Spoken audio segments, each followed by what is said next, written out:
నమస్కారం అండి. ఈ పాట ఎలా పుట్టిందో తెలుసా? మేము శ్రీచక్రం కొనాలని ఆర్డర్ పెట్టాము. అయితే శనివారం వస్తుందని చెప్పారు. కానీ అది ప్రీపోన్ అయ్యి శుక్రవారం వచ్చేసేసింది. అమ్మవారు శుక్రవారమే వచ్చింది. ఆ ముందు రోజు నైట్ ఏమైందంటే నాకు పడుకుని ఉంటే గల్లుగల్లన్న చప్పుడు వినపడింది. గజ్జెల చప్పుడు. బాగా ఆలోచించాను. చుట్టుపక్కల ఎక్కడన్నా చిన్నపిల్లలు ఉన్నారా అని. కానీ ఎవ్వరు లేరు. అది తెల్లవారేసరికి శ్రీచక్రం శనివారం రావాల్సింది శుక్రవారమే వచ్చేసింది. అమ్మవారి ఇంటికి వచ్చేసింది. అప్పుడు ఈ పాట అలా వచ్చింది. పసిపాపవై నీవు పసిడి పాదాలతో పసుపు గడపలలోకి రావమ్మా.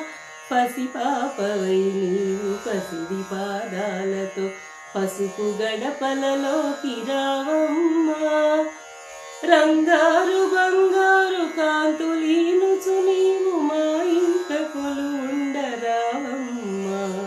రంగారు బంగారు కాంతులీనుచు నీవు మా ఇంట కొలువుండరావమ్మా.